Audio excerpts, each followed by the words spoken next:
Bom dia, queridos. Bom dia. Pronto, já estamos lá novamente. Mais um dia para se viver, mais um dia para a gente levar em frente nesse Brasil de meu Deus, né?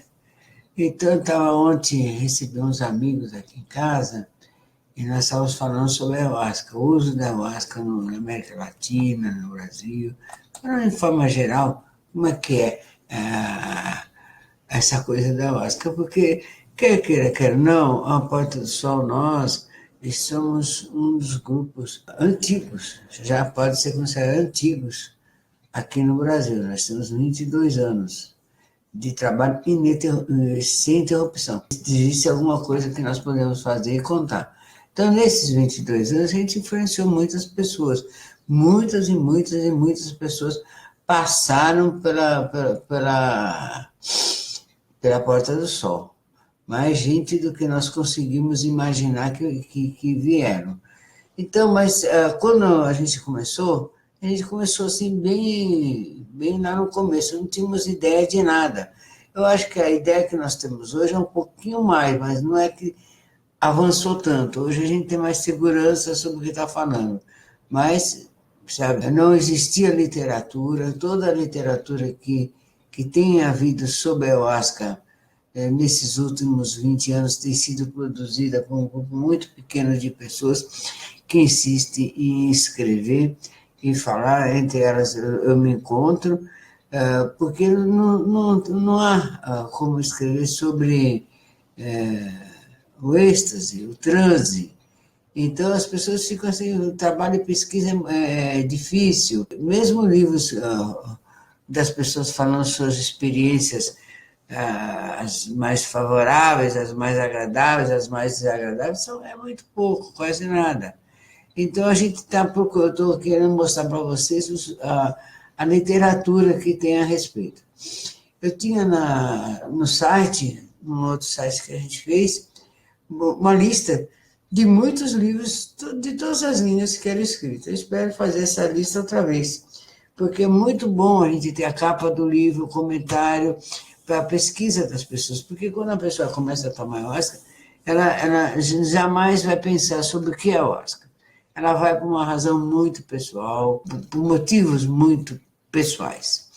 E ela quer ver resolvida aquela questão dela, ou saciada a sua curiosidade a respeito dela, e depois de resolvido, ela passa a frequentar menos, sai, só volta quando tiver outra questão, assim vai.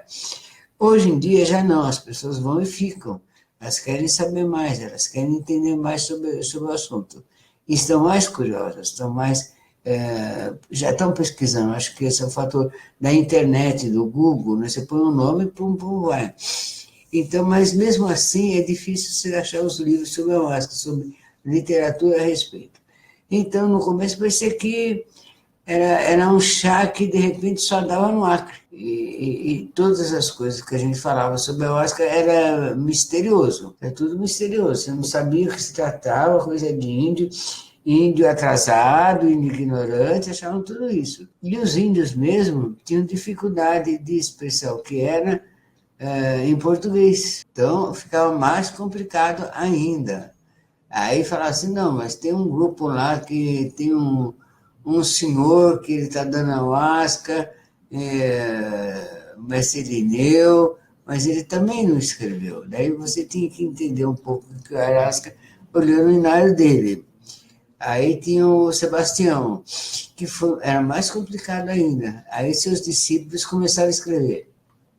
Aí que começou a surgir os primeiros livros, os discípulos do Sebastião e os discípulos do Gabriel, da UDV. Esses começaram a escrever e fazer livros de pesquisa muito sério e fazem isso até hoje. A UDV abarca muito pouco, tem algumas teses de mestrado, mas é muito pouco e quase não é acessível a nós pobres mortais, entendeu? Então a gente vai olhando e a dificuldade maior de pesquisar é o que eu tenho falado constantemente. É os 1000 nomes da ayahuasca. Cada tribo tem um nome e cada tribo acha que a sua é diferente da outra.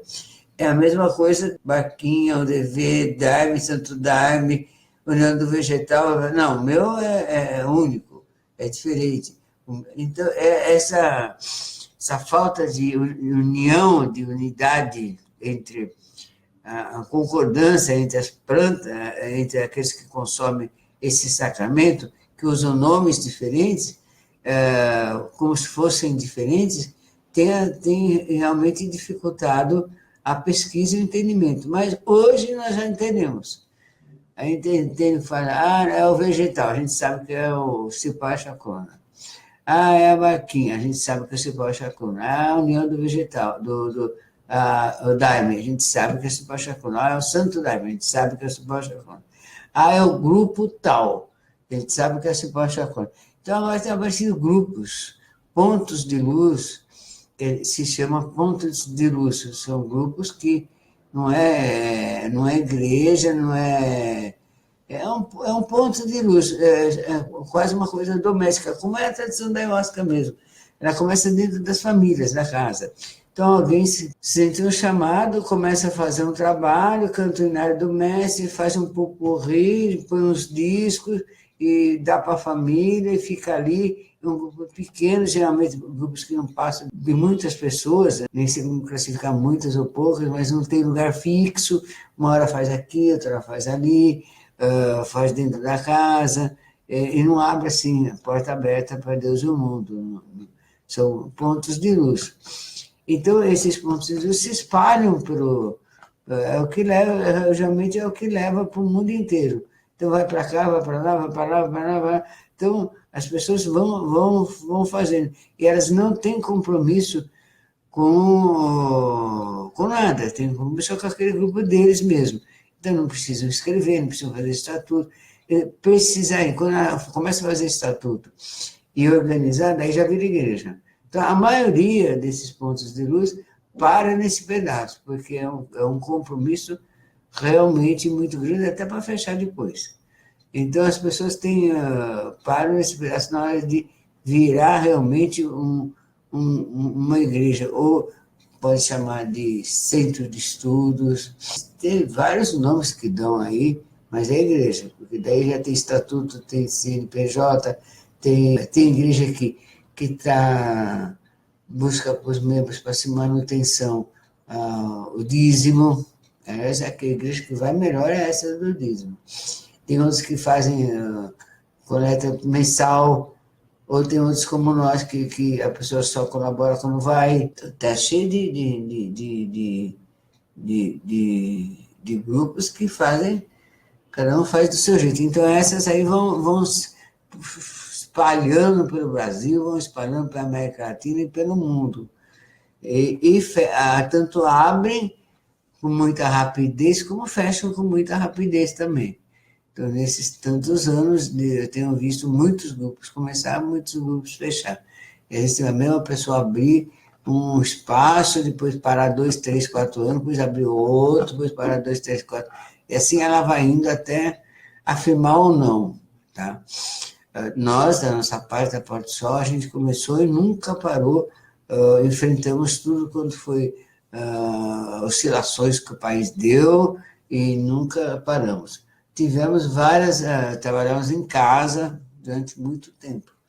Tivemos trabalho na minha casa, minha sala que era grande, quer dizer, eu achava grande, né? Hoje em dia eu vejo que é pequenininha, mas eu achava bem grande, para falar a verdade. E depois que os vizinhos começaram a achar ruim do barulho, quer dizer, os vizinhos não, um vizinho. Aí eu tive a bênção de um vizinho, comprou uma casa lá no Bosque da Saúde, que é onde a gente morava, para sua aposentadoria, para a velhice dele. E vai ser vizinho de quem? Meu. E eu estou mandando ver no tambor, o cara enlouqueceu. Então, a gente teve que sair de lá.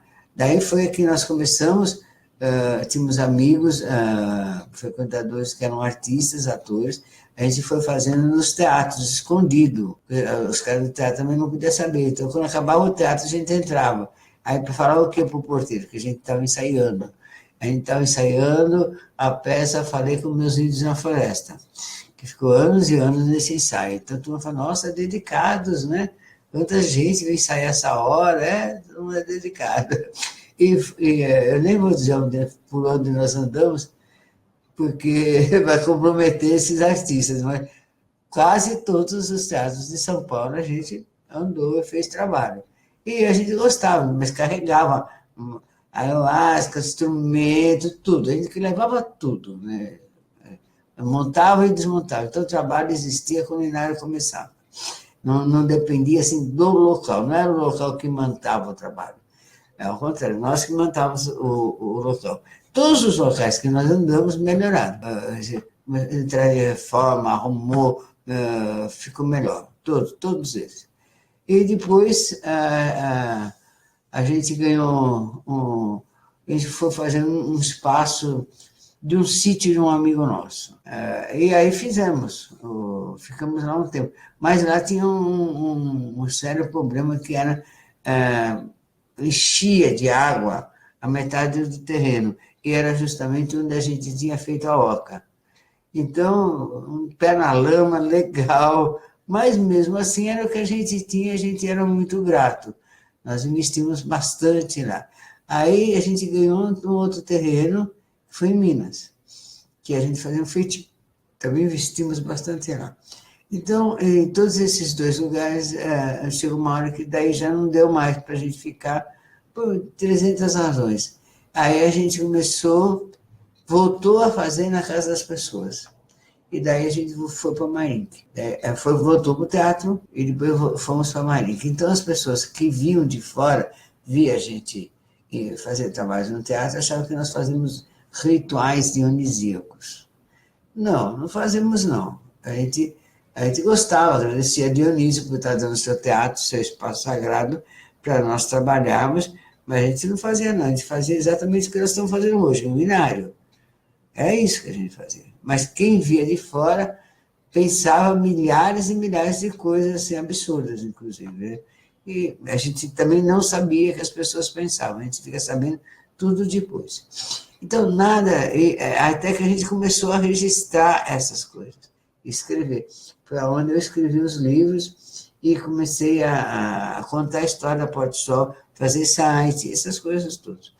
Esse cuidado de contar a história, porque eu sempre tive noção histórica da nossa presença quanto grupo de ayahuasca no Brasil. Eu sempre tive essa sensação. Eu sempre senti os olhos da história nos vendo. E saber da importância do nosso trabalho, historicamente falando, e realmente é. Então, mas os índios, as pessoas eles precisaram ser descobertos pelos antropólogos, pelos estudiosos, que foram mapeando. E isso aconteceu em que ano aqui? Eu estou aqui com outro livro, né? Vocês vão enlouquecer com tanto livro que eu vou... Foi da época do ano de 2002, olha só. No 2000, um pouquinho antes, começaram a surgir alguns livros. Olha, esse livro aqui, Uso Ritual da Ayahuasca, da Bia Labate, do Vladimir Sena Araújo. Então, é um livro, eu achei muito bonita essa capa desse livro, grosso, forte. Então, é um livro muito sério, muito bacana, do Mercado das Letras, livro do Mercado das Letras, da editora Mercado das Letras. Então, começou a surgir livros assim, pesquisa de antropólogos, sociólogos, começaram a escrever e mapear, sair por aí fazendo perguntas e registrando. Porque muita gente faz pesquisa, a gente anda para cá, para lá, mas não registra em livro, não registra em site, não publica, não dá conhecer as outras pessoas, as suas descobertas, que deveriam. Então, a nossa literatura é pequena. Então, aqui nesse livro dela, ela mostra, vou mostrar para você, aonde estão esses centros de estudo, onde está o que ela percebeu. Olha aqui tem quatro grupos, não mais, que na época eram esses e grupos pequenos como o nosso na época aqui. Então, naquela época já existia no Brasil inteiro. Ela primeiro registrou um e depois escreveu um outro livro pondo sobre as alternativas que vai para mais. Então, a gente tem o Alto Santo, que o que menos não tem filial. A União do Vegetal tem filial para tudo quanto é lado, Ceflures também, e a Barquinha, Um pouco mais, hoje um pouco menos, porque é mais, devido ao seu ritmo ser mais complexo. Então, a impressão que a gente tem é que é só no Brasil, só na floresta amazônica brasileira que tem o cipó e a chacruna. Só os índios nacionais é que usam o cipó e a chacruna. Queridos, não é. Nós temos na América Latina, do lado da floresta amazônica, quase inteira. Colômbia, Venezuela, Equador, Peru, Bolívia, toda aquela região do Brasil tem cipó e tem chacruna. Tem também nas Guianas, Guiana francesa, inglesa, holandesa, também tem. Onde tem floresta amazônica, tem umas mais, outras menos, mas todas têm. Então chegou uma hora que todo mundo ia para, quando descobria um reinado, porque onde tem cipó e chacruna, que é um núcleo, que eu acho que os índios que plantavam, porque estão tudo num lugar só, a maioria. Então está aqui, está ali, mas não está assim espalhado como fosse capim, vamos dizer assim, tá? Não. Então, quando achavam um núcleo, todo mundo ia lá, pegava aqueles cipós que o Marcelino chamava de general, quer dizer, grande, forte. Então, todo mundo, agora mesmo, uns 3, 4 anos atrás, acharam uma plantação de índio lá perto do Pará, Pará, lá em cima. E, nossa, ficaram lá quase 6 meses tirando cipó e chacruna. Que o governo brasileiro pediu, ordenou, fez leis para não fazer mais isso, porque senão vai entrar em extinção. Então, realmente, esse caboclo ir para dentro do mato e pegar o cipó e chacruna ainda é hábito, ainda se faz, mas não se deve fazer. Então, tem que se plantar. Nós, conscientes com isso, começamos a plantar e já estamos fazendo uso do nosso cipó. E achamos que todos os lugares que tem cipó, que tem chacruna, que tomam esse sacramento, deve usar, fazer sua própria plantação e evitar pegar e devastar a floresta amazônica, tirando essas plantas originais de lá. Então, a gente concorda que isso realmente é um crime. Não pode fazer.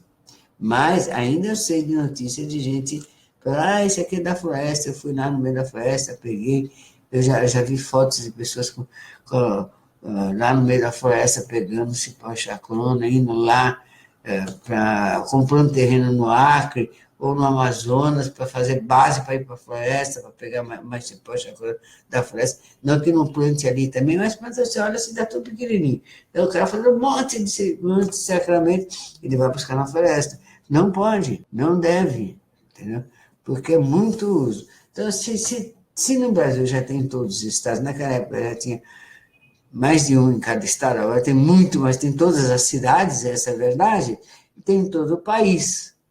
Então, nós temos na Venezuela, então, como é? Na Venezuela, na Colômbia, no Peru, na Bolívia, como é que é o uso dessa planta nesses lugares? É um bem mais xamânico, né? Então, o xamã toma e ele dá consulta. Ele entra em transe, vai fazer as perguntas, ele recebe as pessoas e ele dá consulta. Esporadicamente, um caso ou outro, ele ele oferece às pessoas. Geralmente, os pesquisadores americanos, quando chegam no Brasil, eles querem tomar também. Então, as primeiras experiências desses caras foi com xamãs peruanos. Foi com xamãs peruanos, que são os mais acessíveis, recebem as pessoas, gostam desse movimento. Os outros xamãs, principalmente os bolivianos, são muito arredios, eles não abrem a coisa para ninguém assim, fácil. O Peru, sim. O Peru é mais fácil você encontrar um xamã, alguém que ofereça para você, até nos hotéis, tem, e não é uma coisa vulgar, que tem um xamã ali de prontidão, mais do que nos outros países. E no Brasil, então essa foi a diferença que fez depois do Marcelino. Então, nesses lugares, nesses estados, em volta do Brasil, que são em volta da floresta amazônica, em geral é o xamã que toma, ele e seus amigos. Ou então, às vezes, tem sessão que ele oferece para as pessoas um pouco, eles deitam no chão, né? Eles deitam no chão e ficam lá, ele fica cantando, geralmente é ele o único que canta. E também tem, geralmente é assim. Então, é o poder e o uso do xamã que oferece às pessoas, é ele que faz.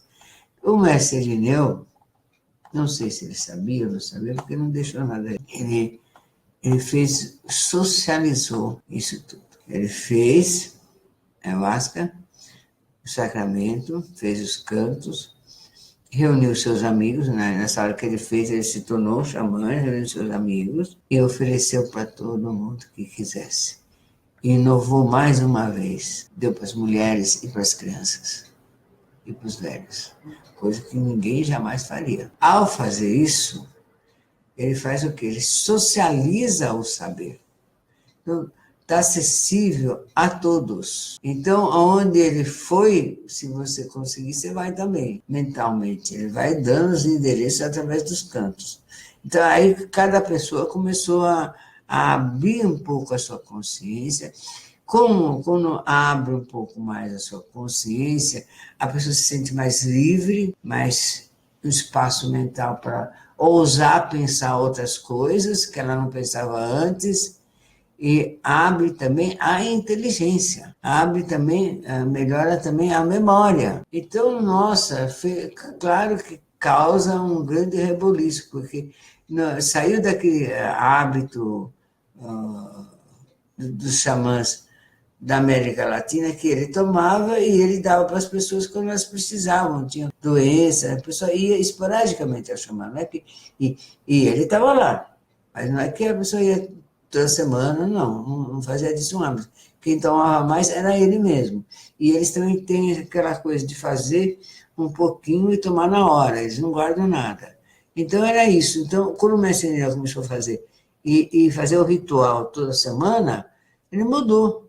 Aí as mulheres podem tomar também, nossa senhora, foi assim abriu, porque as mulheres lá na floresta, elas são, meu Deus, se a gente está lutando pelo direito das mulheres aqui em São Paulo, ainda elas são assassinadas por tudo, apanham, são espancadas, ganham menos que todo mundo, na floresta é pior. Na floresta é bem pior, é material de uso mesmo, é material de uso mesmo, é uso, entendeu? Então, quando ele começou a fazer diferente, ele realmente transformou os hábitos sociais daquele povo, transformou as pessoas, mudou, introduziu conceitos de vida, começou a falar, passar a sua experiência social, inclusive, que ele tinha. Então, daí você vai ver que ele se pergunta, ele era da onde? Do Maranhão. Então, se nós formos olhar no Maranhão, começou quase tudo que tem no Brasil de espiritual. Então, tambor de mina, candomblé, antes da Bahia, que os primeiros escravos foram para o Maranhão. Tanto que são tipos de negros diferentes dos da Bahia. Começou o quê? A Umbanda também começou lá. Então, foi quase simultâneo, mas lá tem os registros do tambor de mina, da Umbanda, que foi se espalhando rapidamente pelo Brasil inteiro. Então, é uma terra rica espiritualmente falando e artisticamente falando também. Que a gente, se for entrar aqui no que o Maranhão faz, a gente vai passar aqui tempos e tempos falando, assim, quase, acho que o dia inteiro, tanta coisa que tem no Maranhão para a gente ver, além da festa do boi. Então, a gente estava vendo aqui, então, o que foi a diferença do mestre Irineu? Foi ele socializar. Mas quando ele socializou esse sacramento, mal sabia, eu subestimá-lo, a gente não consegue imaginar, mas é isso, que ele estava socializando o acesso ao saber, ao autoconhecimento, que no mundo inteiro ninguém tinha feito ainda. Nenhum dos grandes sábios, nenhum dos grandes filósofos falaram qual foi a fonte de sua iluminação? Não, ninguém falou. Então fala, me iluminei, tá, e aí? Tá, agora começo a contar para vocês o que eu estou achando. E a pessoa senta num banquinho lá em cima e começa a ensinar. É isso, né? É isso. Ou então abre um espaço, faz um local e cria um centro filosófico e começa a ensinar. Aí o mestre acabou com isso. Esse é o mestre. Essa é a transformação. Ele pôs acessível a todos, porque ninguém contou que eles consumiam para alterar a consciência tão rápido, para expandir a consciência. Até hoje. Deixa eu ver, o cara não sei.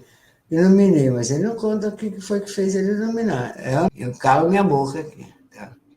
Então, mas eu conto do mestre. Até o mestre contou, mostrou que jeito se faz e falou, vai ser com vocês. Essa foi um dos grandes sintomas da Era de Aquário. Eu eu soube que o Lidi Bitter esteve no Brasil, o discípulo da Blavatsky, e ele falava para as pessoas lá, vocês estão atrasados nisso aí, só de divulgar o conhecimento do Tibete, o conhecimento budista. Isso não é transformação. Isso já ia acontecer mesmo. Eles já começaram, eu não sei onde será que eles começaram? Ele sabia que estava acontecendo algo mais profundo e maior. Ele sabia, mas não conseguiu pensar no Brasil, mas ele não conseguiu pensar no Acre. Ninguém pensaria no Acre. Ninguém. Eu acho que nem se chegasse no Acre, não ia pensar que um negro do Maranhão estava lá fazendo a transformação. Não ia pensar, de jeito nenhum. Essa grande surpresa, grande transformação. E então, ao mestre fazer isso, ele deu o endereço. É assim, você toma essa planta, você expande a consciência, você entra em alfa, e aí você faz as suas conexões. Sabe? Mudou tudo. Essa então, nós entendemos hoje em dia que a energia espiritual que passa pelo mundo, ela esteve na Índia, ela esteve na China, ela já esteve na África, ela esteve na Grécia, ela esteve em Israel, no Oriente, na Síria, em Roma. Essa energia, ela caminhou para a floresta. E aqui achou um lugar seguro para começar a expandir-se para a nova era. E assim começa uma nova história de transformação no mundo. Então, todas as épocas que marcaram o mundo com grandes avatares, foi épocas de transformações significativas para a sociedade. Então, a gente vai ver que o Cristo foi assim, a mesa de comer. Então, não tinha mesa de comer. Lavar os pés, lavar a mão, higiene, uma série de coisas que a turma fala só da paz espiritual, mas na paz social ele fez muita mudança. Ele consagrou o casamento. Uma pessoa só, antigamente casava com quantos queria, é isso aí, entendeu? Então ele fez mudanças, como o Buda fez mudanças sociais grandes, o Mestre Irineu também fez mudanças sociais grandes. E não discriminou ninguém, nem nada. Outra mudança social importante, política inclusive, do Mestre Irineu, foi que não tem a planta do brasileiro. Não, a planta é do mundo. Ela está aqui na América Latina, tem mais do lado do Brasil, saiu, sistematizou no Brasil, mas ela é do mundo, ela pertence à humanidade. Já no seu nascimento, não tem, e meu povo vai salvar o seu povo, não, é do mundo. Então, o que ele fez? Ele fez isso que chegou a ficar todo mundo fazendo esse trabalho e entrando junto, acessando o plano espiritual junto, expandindo a sua consciência junto e aprendendo. Então, o que você faz com o aprendizado? Livre-arbítrio, você que sabe. Mas, de alguma forma, quando a gente melhora esse controle, se civiliza, se pacifica, alguma coisa maravilhosa vai acontecer, mesmo que seja pequena. Então, daí começou esse sistema para o mundo. Então, as pessoas começaram plantar aqui e ali, fazer os seus trabalhos, surgiram outros inários, mas evidentemente que os inários que conduzem o trabalho são muito poucos, são como livros principais. Então, aqui nesse livro da Bela Abate, é um livro que ela fez, acho que anterior àquele que nós mostramos ontem. Aqui mostra o Peru, no Peru. Esses lugares as pessoas costumam ir e viajar por esses lugares para conhecer. Aqui as crianças do Santo Daime fardadas lá no céu do Mapiá. Olha aqui. Então, aí fala, mas não pode criança, essa é outra questão muito importante. Mas criança, nós estamos falando de céu do Mapiá, no meio do Amazonas, onde não tinha nada, gente, nada, nada chegava lá para eles. Essa era uma espécie de cura que essas crianças recebiam. Então, a maioria dessas crianças, gerações dessas crianças, conseguiram aprender a ler e escrever, tocar violão, tocar sanfona, fazer faculdade, não uma, mais duas, mais três. Se tornar prefeito, governador, senador, dessa geração, que seria, assim, quase impossível. Quase impossível. Então, nós refletimos muito na Porta do Sol sobre a coisa das crianças. Que uma coisa é a realidade dessa época aqui, não sei, que não li aqui, que foi feita essa foto, lá no céu do Mapiá, mas pelo jeito faz muito tempo, acho que uns 40 anos, 30 anos, por aí. Então, outra coisa é nós aqui no Brasil, aqui em São Paulo, no ano 2018. Então, e mais, claro, quando eu falo estou falando um grupo de pessoas que estão junto com a gente há mais tempo, né? Perfetino, a Vilma, a Leona e outros tantos que estão há mais tempo junto com a gente. Então, a Denise, tá? Então, a gente reflete assim, devemos dar para a criança pequenininha? Experimentar, assim, na boca, mas dar exatamente, acho que não, porque ela não tem um inconsciente ainda formado para isso. Então, a gente começou a experimentar. A criança toma um pouquinho, até com o consentimento do pai e da mãe. Então, eu peguei por escrito o consentimento do pai e da mãe. Se não tiver concordância dos dois, a gente não dá mesmo, entendeu? Não tem como. Então, nem faz fila de criança lá no salão. Nem no farda, por exemplo, aqui as crianças falam farda, né? A roupa de trabalho espiritual, aqui. Elas estão fardadas, como adulto, estão com roupinha. O menino está com a gravatinha, tudo. Então, a gente não farda. Então, só depois dos 14, 15, 18 anos, mais ou menos, que a pessoa vai, o jovem vai pôr seu manto. Antes disso, não. Ele pode ir tomando, depois toma, com consentimento da família, ele pode tomar, mas antes disso, não. E a gente dá bem pouco quando é menor. Mas não vai saber, não. Menor, menos, e deixa assim. Então, a gente decidiu, e os pais que frequentam a Porta do Sol concordaram que devia ser dessa forma. Então, a gente não faz nem fila no Acre já tem até fila de bailado com as crianças lá.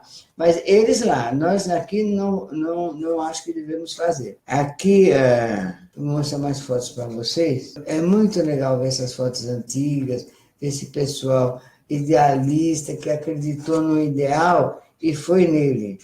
Então, aqui nós temos, olha, o Padrinho Sebastião,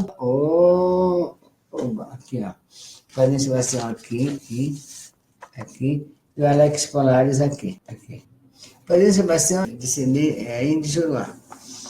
Tanto que o filho dele, o Alfredo, foi para o Juruá, ganhou terras lá no Juruá, e fez várias igrejas, tem plantação lá, eu acho que a Adenal Cipó que dá lá é muito legal. E o Alex Polares, que se tornou vice-presidente da organização dos Ceflures.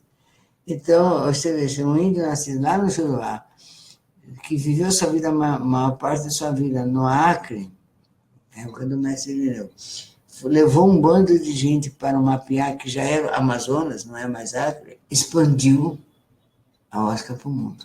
Quando trouxe para o Rio de Janeiro, trouxe para São Paulo. E aí os caminhoneiros começaram a descobrir que existia isso. Aí tem muita igreja aqui em São Paulo, principalmente em Sorocaba, que foi fundada por caminhoneiro. as pessoas que iam para lá compravam um galão enorme, punham no caminhão, vamos embora, e trazer aqui para São Paulo para abrir suas igrejinhas e fazer também os seus trabalhos. Muito legal isso aí. Então, teve a fase dos hippies, que foi anterior à dos caminhoneiros, que era maior, não era bem hippie, foi a época do Alex Polares. Não era bem hippie aqui, no caso, no Brasil. Eram pessoas, ativistas, políticos que estavam fugindo da época da repressão. Já da época da repressão, já da época do Getúlio Vargas. Daí emendou com a outra e aí foi. Se escondiam lá, porque lá não tinha como, nesses lugares. Não tinha como ninguém achar. Antes de achar, ele pegava 300 febre amarela para chegar nisso aí. Então, depois deles veio os caminhoneiros, os seringueiros, os hippies, os caminhoneiros, e depois dos caminhoneiros, os jornalistas, os estudantes e o mundo. Assim que foi. Então, aqui, ó, outra foto do Alfredo, e aqui o Glauco, do lado, o Glauco. Falecido saudoso Glauco, que abriu o espaço para os artistas e começou a falar para os jornalistas e fazer e mostrar como é que era que fazia isso aí. Então, é muita dedicação de muitas pessoas para que essa planta chegue em todo mundo. Agora, não existe assim campanha, vamos fazer uma meta para chegar lá. Não, isso não existe. Na ayahuasca não existe. Aqui, o mestre Irineu, eu acho que todo mundo tem a foto, sabe a foto do mestre Irineu, mas eu mostro assim mesmo. A foto dele com o bastão aqui. Né? Nossa, que lindinho, né? Olha que coisa. Nossa, não tem como não sentir carinho por uma pessoa dessa, né? Que acreditou em si mesmo, né? E foi em frente. Aqui é um índio batendo cipó no tronco de uma árvore, sentado no meio da floresta. Olha aqui, que foto linda, tá vendo? Então, são coisas assim maravilhosas que a gente vai ver ao longo da história, que eu acho que essa história tem que ser mais contada, mais resgatada, mais vista por todos nós.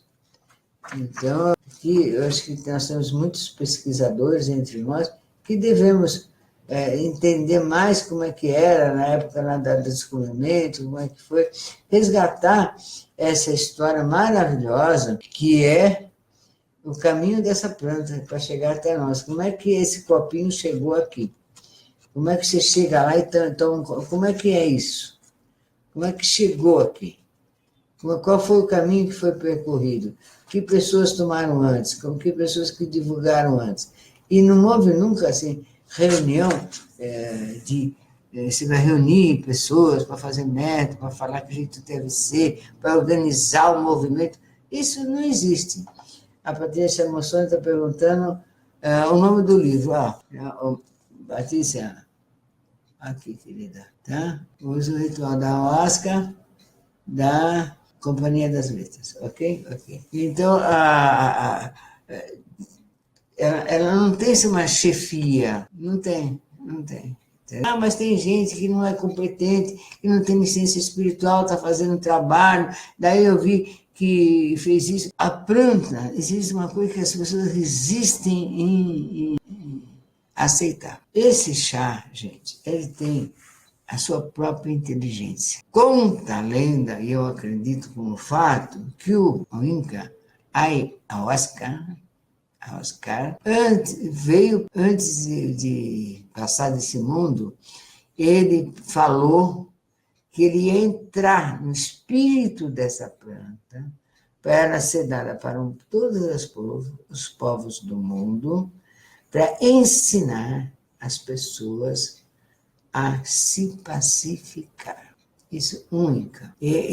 Então, esse espírito inteligente provavelmente comanda, junto com os elementais, numa egrégora formada no espaço, essa planta, tanto que, ao fazer isso, começou a fazer a diferença no mundo. E conta na mística do mestre Irineu, já conta que tinha um xamã que recebeu dos incas essa história aqui, que eu já contei aqui.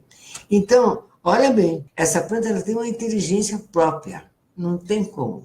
Então, quando você toma essa planta, certo ou errado, você vai entrar no caminho certo. Seja a ideia que a pessoa esteja tendo a respeito. Ela pensa, não, eu vou rezar o texto. Não, outro, não, eu vou fazer a oração do ciclo esotérico, que é a que a maioria faz, que o mestre Sebastião fazia e o mestre Helena também fazia. Então, outros fazem, não, fazer da Umbanda, faz como quiser. A planta, ela vai te acertar uma hora, ela vai te organizar a cabeça uma hora. Ela vai organizar. Então, os grupos que aparecem, a gente não sabe o que está acontecendo, salvando quem, como. Não temos como julgar. Então, a gente faz lamento, a pessoa poderia se preparar melhor. Mas mesmo que a pessoa, quem está dirigindo não se prepara melhor, ela vai ser obrigada a se preparar melhor. Se ela continuar tomando e organizando o grupo, vai ser obrigada a tomar melhor e se rever a cada trabalho que fizer e que participar. Então, você pode ver que todos os trabalhos que as pessoas que tomam há mais tempo conheceram há 10 anos atrás, tanto quem dirigia como o trabalho está melhor agora e vai estar melhor daqui a 10 anos. Essa planta ela vai transformando, melhorando, afinando.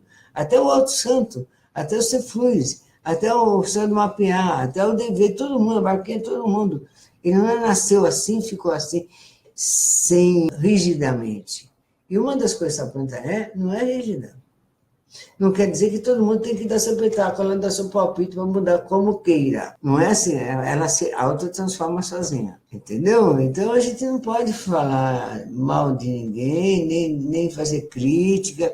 Mesmo quando as pessoas criticam negativamente, elas estão divulgando, elas estão falando, estão dizendo do seu jeito, da forma que elas sabem dizer que é o negativo, mas estão divulgando. Porque o outro fala, não acho que é tudo isso, não, vai pesquisar. Eu vou lá para conferir. Entendeu? Então, é assim, a vida é assim, então não devemos nos importar com isso. Mesmo porque existe um plano superior tomando conta de todos. Não é um plano superior que depende de um médium vivo. Não depende. Tá? É só tomar que não vai, o que ele tomou já é aquele lá mesmo. E é na hora que ele está tomando, é na hora que ele está lá. Tá vendo? E estudar, estimular o estudo. É isso, querido. Então a gente está aqui contando essas histórias todas para vocês. Aqui tem o mestre Gabriel aqui, de pé, ó, rara foto do mestre Gabriel, que é da UDV. Ó. Então o mestre Gabriel está aqui, ó, essa pessoa aqui, ó, de pé, aproximar. Mas não estava de mesa. Então, são pessoas que se dedicaram. A gente fala, mas é melhor ou pior. Gente, não podemos fazer esse julgamento. A gente não pode fazer esse julgamento. Nem melhor, nem pior. Nem mais, nem menos. Nenhum foi mais mestre que outro mestre. Isso não deve ser feito dentro do nosso trabalho e nem com as pessoas que estão em máscara. Mas o xamã... Não. Xamã é dirigente, é a mesma coisa. Ele só tem um estilo. É ele que toma e dá para poucas pessoas tomarem. Um dirigente espiritual, um sacerdote, é ele e todo mundo. Eu acho que é ele e todo mundo. Então está todo mundo ali, ele só é mais antigo e passa a sua experiência, tem a coragem de passar a sua experiência para os outros, é só isso.